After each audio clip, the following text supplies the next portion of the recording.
Olá, eu sou Marisa Celfranco e vou apresentar o trabalho Processamento Distribuído de Operações HashJoin em Suítes Programáveis, uma análise via modelo de custo. Esse trabalho foi desenvolvido na UFPR por mim, Simone Dominico, Tiago Kepp e com orientações dos professores Luiz Albini, Eduardo Almeida e Marcos Zanata Alves. Nós contamos com o apoio do Serra Pilheira, da CAPES e do CNPq. Vou começar contextualizando um pouquinho o nosso trabalho. Esses números aqui assustam, não é mesmo? A gente sabe que nos últimos anos, nas últimas décadas, na verdade, houve um aumento expressivo da geração, da coleta, do processamento de dados e que também houve um aumento expressivo da capacidade computacional para lidar com esses dados massivos.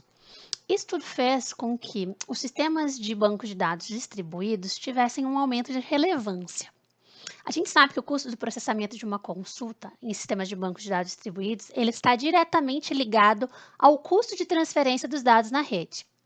Então, a latência de rede acaba sendo um gargalo para o ganho de desempenho nessas consultas que exigem essa comunicação entre os servidores. Um exemplo são as operações de hash join. Por outro lado, surgem também novas tecnologias, como a SD-WAN, que permite reprogramar dispositivos de rede via software. Essa programabilidade dela traz novas possibilidades para gerenciar topologias de maneira dinâmica, mitigar latências e possibilita ainda o processamento de dados em dispositivos de rede. Nós pensamos que poderia ser aproveitado num contexto de processamento distribuído. O objetivo do nosso trabalho, então, é avaliar o processamento distribuído da operação de hash join em dispositivos de rede via modelo de custo. Nós fizemos uma análise contemplando 6 cenários, sendo que 2 deles foram com processamento da consulta em um switch. E a ideia era verificar se o potencial do processamento de dados em dispositivos de rede levaria a um ganho de desempenho. Um sistema de gerência de banco de dados distribuídos gerencia uma coleção de banco de dados espalhada em diversos servidores conectados via rede de computadores. Cada um desses servidores é chamado também de nó. É lá que acontece o armazenamento e o processamento dos dados. A arquitetura, no geral, é no modelo cliente-servidor e o processamento é colaborativo, sendo que os switches são agentes passivos nesse caso. Eles só fazem o gerenciamento e a entrega dos pacotes na rede. Kosman e outros autores também afirmam que o custo da transferência de dados na rede está diretamente ligado ao custo das consultas nos sistemas distribuídos. Assim, tem várias técnicas para gerar planos de consultas que minimizem a quantidade de dados trafegados. Por exemplo, no caso da operação de join, eles utilizam às vezes semi-joins e Bloom filters para minimizar essa transferência de dados na rede. A operação de join é um modo de recuperar dados de várias tabelas de bancos de dados relacionais por combinações lógicas entre elas. Em um ambiente distribuído, existem várias abordagens de join. A cardinalidade é um dos fatores que são levados em consideração pelo otimizador para a escolha do algoritmo de junção, um hash ou um merge, por exemplo. No caso desse trabalho, a gente optou por focar em operações de hash join, visando entender o impacto de tabelas de alta cardinalidade que cabem em memória. Além disso, o hash join consta como um dos 4 operadores que mais contribuem para o tempo de execução em memória utilizada do benchmark TIPC8 em bancos de dados colunares. O algoritmo básico ele funciona em 2 fases. A primeira é a fase de construção, que percorre a relação externa, que é menor, e popula a tabela hash usando a função hash H1 nos atributos de junção. E a segunda é a de análise, que percorre a relação interna, que é maior, e usa a mesma função hash em cada tupla para pular para uma posição na tabela hash e encontrar a correspondência. Com relação à metodologia, nós fizemos a implementação da simplificação das consultas 10 e 11 do benchmark TIPC8, incluindo apenas a operação de join. Elas foram implementadas em C e o código está disponível no GitHub. Nós adotamos também 6 cenários de transmissão de dados baseados na seguinte topologia estrela: 2 servidores, um switch e um cliente. Eu vou explicar agora cada um desses cenários para vocês. Para a definição desses cenários, nós consideramos o armazenamento inicial, a comunicação e o processamento. Os cenários 1, 2 e 3 têm a mesma configuração de armazenamento inicial. O servidor 1 tem a relação maior, o servidor 2 tem a relação menor, e eles fazem algumas comunicações e processamentos distintos. Então, no cenário 1, a relação maior é transmitida, o processamento é no servidor 2. No cenário 2, a relação menor é transmitida e o processamento é no servidor 1. E no cenário 3, ambas as relações são transmitidas ao switch, que é quem faz o processamento. Os cenários 4 e 5 também compartilham o mesmo tipo de armazenamento inicial. Cada servidor possui uma metade das duas relações. No cenário 4, cada servidor processa a fase de construção usando a relação menor, eles trocam as tabelas hash, fazem a fase de análise e aí depois mandam o resultado para o cliente. Já o cenário 5 faz com que todas as tabelas vão para a switch, que é quem faz esse processamento, tanto fase de construção quanto de análise. Por fim, o cenário 6 é um pouquinho distinto. Apesar de cada servidor possuir uma metade das duas relações, os dados relevantes estão colocalizados, então o processamento é feito localmente nos servidores. Eles só enviam os resultados para o cliente. Cada um dos cenários foi avaliado com 3 cargas de trabalho e usando 4 tecnologias de rede com comunicação full duplex. Nos cenários 3 e 5, onde há processamento no roteador, foram avaliadas as velocidades de processamento igual à das CPUs, dos servidores, 5 e 10% mais lentas do que as CPUs. O modelo de armazenamento escolhido foi o orientado a colunas, DSM, e as funções hash avaliadas foram a Murmur Hash Tree e a FNV1A. Para cada um dos 24 experimentos base, nós fizemos 20 repetições. O modelo de custo que nós propusemos nesse trabalho é um modelo bastante simples, inspirado na máquina teórica e no modelo log-P, que é bem tradicional em programação paralela. Ele leva em consideração o tempo de processamento dos dados. Para os cenários 1, 2, 3 e 5, é o tempo de análise e construção sequenciais. Nos cenários 4 e 6, a análise e construção paralelas. O tamanho da relação maior, o tamanho da relação menor, o tamanho da tabela hash com espalhamento perfeito e o tamanho da relação de saída, além da largura de banda. O que a gente está chamando de tamanho? É o número de tuplas da tabela multiplicado pela soma dos tamanhos das colunas pertinentes à consulta. Como vocês podem ver aqui nessa tabela, o cálculo do tempo total é bastante simples.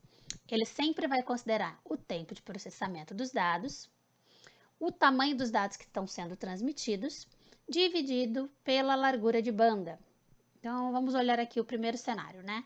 A gente tem ali o tempo de processamento, que é um processamento local que ele faz, que não é em paralelo, somado a soma do tamanho da maior tabela mais a tabela de resultado da relação de saída, né? Dividida pela largura de banda. Já no cenário 6, que é o que transmite menos dados, a gente tem apenas o tempo de processamento local, que é feito em paralelo, somado ao tamanho da relação de saída dividido pela largura de banda. Como todo modelo, o nosso tem algumas limitações. Nós consideramos apenas as capacidades máximas teóricas da largura de banda de tecnologia, trabalhamos com o envio do volume bruto de dados, ou seja, sem considerar cabeçalhos, divisão das mensagens em pacotes, enfim. Não consideramos latências de redes e distâncias entre nós. Nas nossas estimativas, a latência inicial de comunicação é negligenciável, são poucos envios com grandes volumes de dados. E consideramos também o espalhamento perfeito dos dados nas tabelas hash. Nos resultados, nós optamos por explorar os melhores para cada consulta de acordo com a função de espalhamento. E em ambos os casos, os melhores resultados foram obtidos com a função Murmur Hash Tree. Então, são os resultados que nós vamos apresentar aqui. Como vocês podem ver aqui nesses 2 primeiros gráficos, que tem os tempos conforme a variação de carga de trabalho, usando o InfiniBand HDR com switch a 100% e função Murmur Hash Tree, nós temos um comportamento muito similar nas consultas 10 e 11. O cenário 6, ele se sai melhor, seguido logo depois pelo 4, e os piores desempenhos estão com o cenário 1.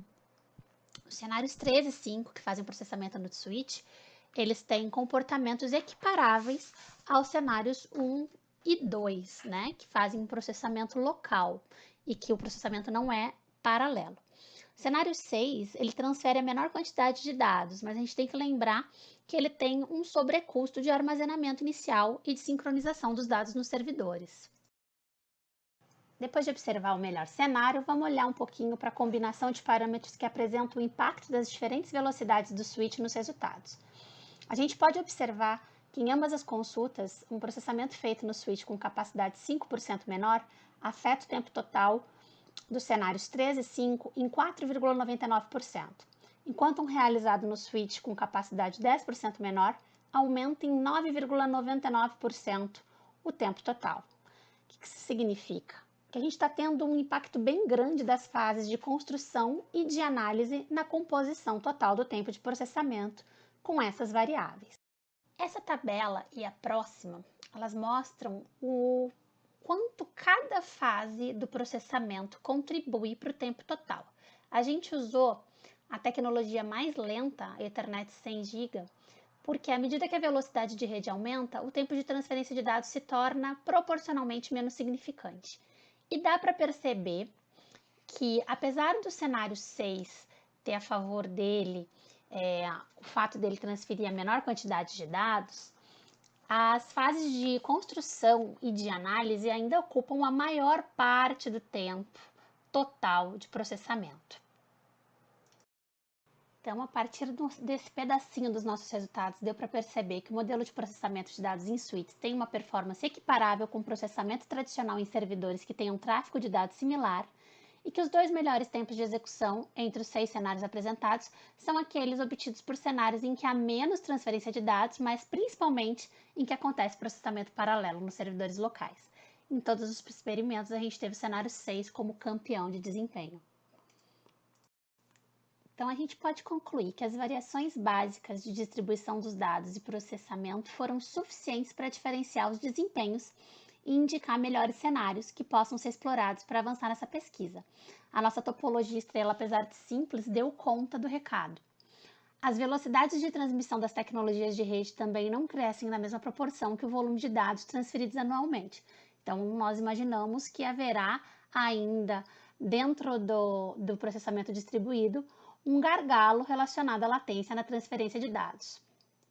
Mas vale ressaltar que esse modelo e os resultados apresentados demonstram que o paralelismo no processamento é um ponto crítico extremamente relevante para o ganho de desempenho em tempo de execução nas consultas que envolvem processamento distribuído da operação de hash join. Com relação aos riscos e desvantagens de se usar redes programáveis para esse processamento distribuído de operações hash join, o ambiente que nós consideramos foi privado, mas as questões ligadas à tolerância a falhas e limitações de memória nesses sistemas elas precisam ser discutidas em trabalhos futuros. O processamento de consultas recorrentes pode se beneficiar do processamento em redes programáveis e a gente espera com isso contribuir para um conhecimento mais amplo sobre diferentes estratégias de processamento distribuído de dados e o potencial de processamento de dados em dispositivos de rede para ganho de desempenho, motivando outros estudos.